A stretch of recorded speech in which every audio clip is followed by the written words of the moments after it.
Hello and welcome to Straight Talk. I'm Stephanie Domerat. Now, as of this taping on November 6th, the federal government is shut down, now in its 6th week. It's become the longest in U.S. history, and it's disrupting food assistance for millions of Americans. Now, the administration has said it will cover part of November's Supplemental Nutrition Assistance Program benefits after a recent court order mandating it must pay for SNAP. But here in Oregon, it is still unclear when exactly that money will come. So 1 in 6 people in the state, that's more than 750,000, rely on SNAP. And without those funds, they're turning to food banks and other resources. Joining us today to talk about how this is impacting homebound seniors is the CEO of Meals on Wheels People, Suzanne Washington. Suzanne has led the organization since 2014, marking just over 11 years with the organization. Meals on Wheels People is a local nonprofit that served 1 million meals just last year to older adults in the Portland metro area who are mostly homebound. Also joining us today is Matt Newell-Ching. Matt is the Senior Manager of Public Policy at the Oregon Food Bank. As Manager of Public Policy, Matt advocates for policies affecting SNAP, school meals, and more. Matt and Suzanne, thank you so much for being here today. Thanks for having us. Such an important topic, and of course this is very fluid, so we're recording this, could change by the time our viewers see this. But first, I want to talk about really just the demand. Of course, it is surging right now in our communities. Your organization, Matt, laid out a very interesting number that I think puts things in perspective. So the Oregon Food Bank, for every 1 meal it provides, SNAP provides 9 meals. That's huge. The food bank partners with agencies across the state. So can you describe for us what's happening on the ground right now? Yeah, this is a really challenging time for the 1 in 6 Oregonians who participate in the SNAP program. And SNAP participants are, 40% of SNAP participants are kids. A lot of SNAP participants are parents, grandparents, people with disabilities, people who face challenges securing full-time work.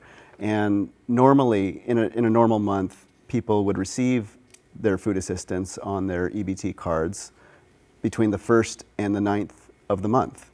And that is not happening right now. It's actually the first time in the program's over 50-year history where benefits have not been paid out at the beginning of the month. And so we're hearing stories across the state of people lining up for food at 6 in the morning, 4 in the morning. There's a food pantry that's outside of my house on our block. I have not seen the lines for food that long since the beginning of the pandemic. And of course the pandemic was caused by a global pandemic, and the really frustrating thing about this is that this is caused by people. These are choices. And so we're doing our best to respond, but like you said, for every 1 meal we provide, SNAP provides 9. Sometimes we think of ourselves as like sandbags, right? When the river rises a little bit, we can help with that. But this feels more like a tsunami that is coming toward our network, and people are stepping up, and we just ask that people continue to step up as people are awaiting when their benefits will arrive.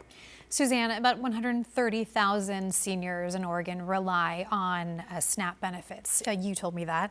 Right. Now, most of these people are on fixed incomes. Many of them, especially those you serve, are homebound, so they can't get to a food bank. This is extra challenging for those people. What are you seeing right now with seniors? We are getting hundreds and hundreds of calls on the telephone as well as online. In fact, one of my client services told me this morning, the phone's on fire.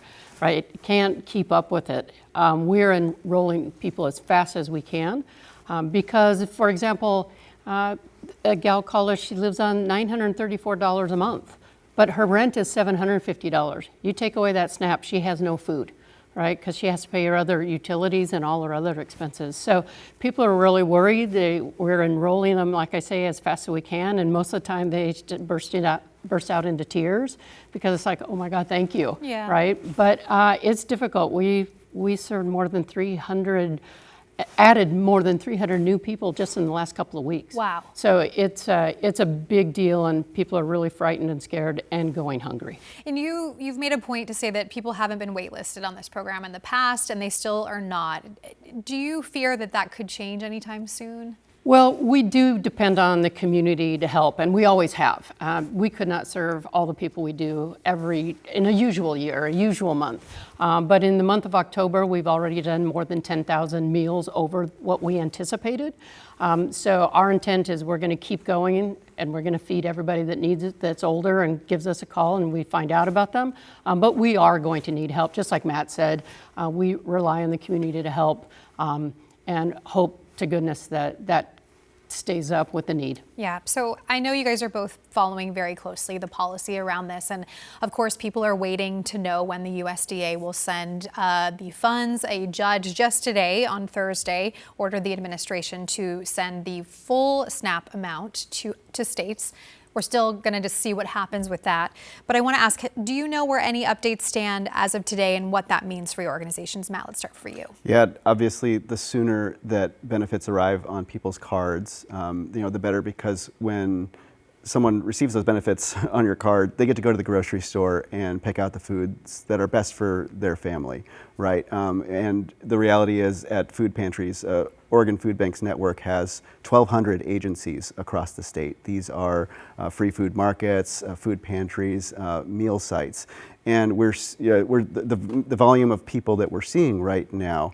We're hearing stories about food pantries who are having to say, well, we have this set amount of food, and we're seeing more people, so what do we do? And so we're having to make these very difficult choices about whether to serve the same amount of people with a little bit less food per person. As far as what is happening with the state. And when we could see these funds, or when people could see their EBT cards, have money in them again. Yeah, so our partners at Oregon Department of Human Services, I know, are tracking this closely.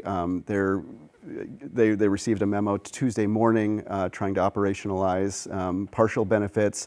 There was another memo that was sent late last night clarifying that they could send a little bit more. Today's court order. So we would probably say, ask our partners at the Oregon Department of Human Services when specifically that will happen. We know that they're working around the clock to try to find solutions. Do you know of any stopgaps or policies that are in place in the meantime to try to help this transitional time, Suzanne? I know that the Governor Kotek did the emergency funding. They're working on how to get that out and how fast they can get it out, so that would help for sure. And I think part of the issue is, even if it comes 2 weeks from now, let's say, it is still really challenging for older folks because all the expenses have gone up and they're still afraid. Is it going to last? Are they going to pull it back? Are they going to try something different? So I think the best thing we can do is keep getting people fed, figure out how to meet the need now, because those stopgaps are only stopgaps, and we don't know when the next shoe is going to drop, so to speak. So it's a really frightening time, and most older people, they are alone. They don't have that much contact. They're really isolated, so it's hard to continue to say, well, we can feed you today, but not tomorrow. And that's why we intend never to have a wait list. So we know that your demand is going up. We're talking about that. But also some of your budget is tied to federal funds. Is that correct? That's right. So about 30% of our funding is from Older Americans Act. And because there is no one in Congress right now, the Older Americans Act resolution has not been reapproved. So that is also at risk. Right now, with the shutdown, we have gotten most of our information's bid. It will last until December, but depending on how long the shutdowns last, that could be affected. And if they don't act to reauthorize the act, then those funds are also at risk. So Suzanne mentioned, but Governor Kotek did issue that $5 million in emergency food assistance, declared a 60-day food emergency because of this. How far does that $5 million go? The $5 million will help significantly.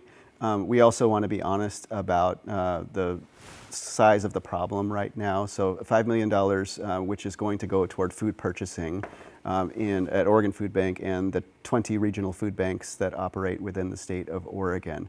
But just to put it in perspective, SNAP issuance for November is $140 million statewide. And so we are at the same time very grateful at the support from the state. We also saw the governor issued $1 million for some of the tribal groups today.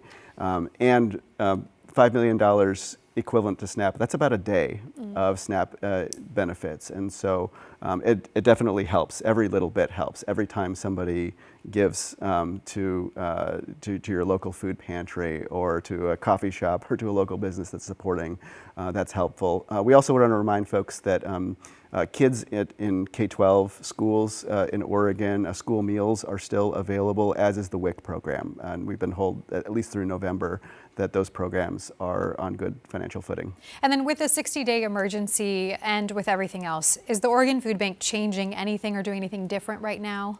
Besides the obvious, trying to help more people. Yeah, I think one thing I will say is the community has really stepped up in support, and that means more dollars, more food. That really helps us purchase more food and make sure that we can really attempt to keep up with the demand for food, because we, like Suzanne said, we're seeing so many more people arrive at our doorsteps, and every little bit does help. Yeah, I mean, the quote you said, the phone's on fire, it's just really difficult to hear that.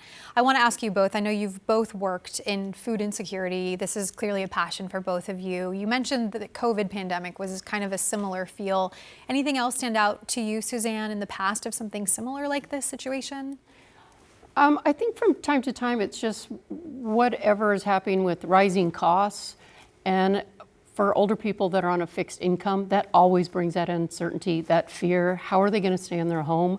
One of the things I heard recently is that the fastest growing homeless population in the metro area is older people, because they can't keep up with those costs. So I think it's one of those, the pandemic was big, this is big, but it also happens periodically every year along, as our property taxes go up and as the utilities have gone up drastically, and we get those calls every day. It's like, now what am I going to do? How am I going to pay the rent? Am I going to heat my home? And I just talked to a fellow, he's not even planning to turn his heat on because he won't be afford to heat his home and have food at the same time. So it's always, I think, for those folks on a fixed income, folks with chronic illness, folks with disabilities, just to keep on up every year, year after year, just brings anxiety and stress. So that leads me to my next question. We only have a few minutes. How can people help seniors right now? Right now, donate and volunteer. We always need volunteers, but right now, because we're signing up so many new people to get them food as fast as we can, we need volunteers as well. So go to mowp.org, sign up to volunteer and to donate. And volunteering can be helping to chop food, it can be driving to deliver food, it can be answering phone calls.